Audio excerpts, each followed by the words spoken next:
ప్రతి ఒక్కరు చేసుకున్నారు ఆ పండుగ. ఆ రోజు శ్రీరాముని ప్రాణ ప్రతిష్ఠ జరిగినాడే ఈ దేశంలో రామరాజ్యం రాబోతుంది మళ్ళీ అని ఆ రోజు నరేంద్ర మోదీ మతయుగం ప్రారంభం కాబోతుంది. భారతత్వం, నరేంద్ర మోదీ గారి నాయకత్వం. జై శ్రీరామ్, జై హింద్.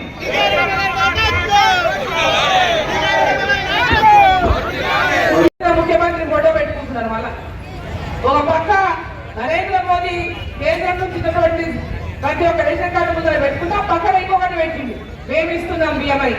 వాళ్ళు ఛాలెంజ్ చేసి చెప్పాలి, ఈ రోజు వాళ్ళు వాస్తవంగా చెప్పాలి, నరేంద్ర మోదీ గారు ఇస్తున్నటువంటి బియ్యం, రేషన్ బియ్యం పైన బియ్యం మీద మీరు ఫోటోలు పెట్టుకోవడము మీకు సిగ్గు అనిపిస్తలేదా అని చెప్పి నేను కాంగ్రెస్ వాళ్ళని అడుగుతా ఉన్నాయి.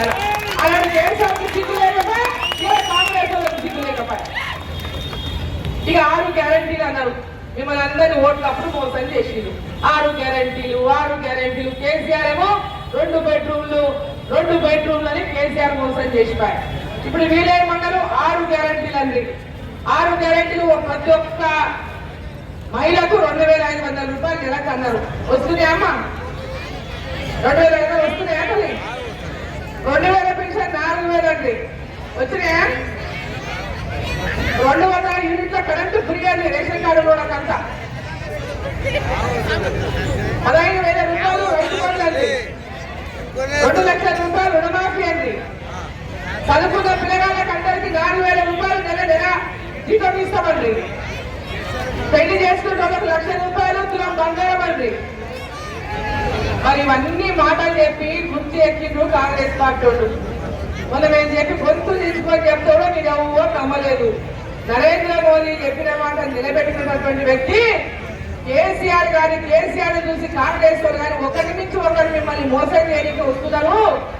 ఓటు పేదవాళ్ళని యొక్క పేదరికాన్ని అడ్డు పెట్టుకొని ఇట్లాంటి లేనిపోని మాటలు చెప్పి మోసం చేయడానికి చూస్తున్నారు. మీరు మోసపోవద్దు అని చెప్తుంది. ఇప్పుడు ఏమంటున్నారు కాంగ్రెస్ వాళ్ళు? ఈ 6 గ్యారంటీలు అమలు చేయాలంటే కేంద్రంలో రాహుల్ గాంధీ ప్రధానమంత్రి కావాలంట. కేంద్రంలో రాహుల్ గాంధీ ప్రధానమంత్రి అవుతాడా? రాహుల్ గాంధీ ఎప్పటికీ ప్రధానమంత్రి కాదు. ఇప్పుడే ఎప్పుడు కాలేదు. నరేంద్ర మోదీ గారికి ఎక్కడ కనీస కనుచూపు మేరలో లేడు రాహుల్ గాంధీ గారు ప్రధానమంత్రి అవడానికి. ఈరోజు దేశంలో 543 పార్లమెంట్ స్థానాలు ఉన్నాయి. కాంగ్రెస్ పార్టీ ఏడ ఉంది?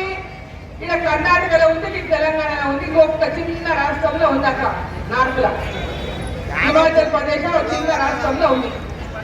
వీళ్ళు ఈ 17 గెలుస్తారంటే అక్కడ రాహుల్ గాంధీ ప్రధానమంత్రి అవుతారంట. 543లో 17 వస్తే ప్రధానమంత్రి అవుతాడా అమ్మా? 543 స్థానాల 17 వచ్చిన ప్రధానమంత్రి అవుతారా? 400 స్థానాల పైన నరేంద్ర మోదీ గారికి పార్లమెంట్ సీట్లు వస్తున్నాయి. మళ్ళీ నరేంద్ర మోదీ మొన్న మీరు వేసిన ఓటు సంతోషంగా ధైర్యంగా కంటి నిండా నిద్రపోవాలి, కడుపు నిండా తినాలంటే నరేంద్ర మోదీ గారు మళ్ళీ ప్రధానమంత్రి కావాలి.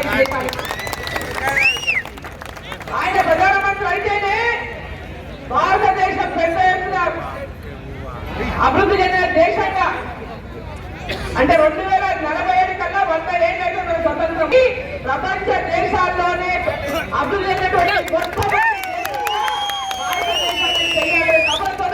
నరేంద్ర మోదీ గారు పనిచేస్తా ఉన్నాం. మరి మనమంతా కూడా ఆయనకు పూర్తిగా అండగా ఉండాలి. పూర్తిగా ఆయన ప్రణాళికకు, ఆయన ముందు చూపుకు మనం అందరం కూడా మద్దతు ఇవ్వాలి.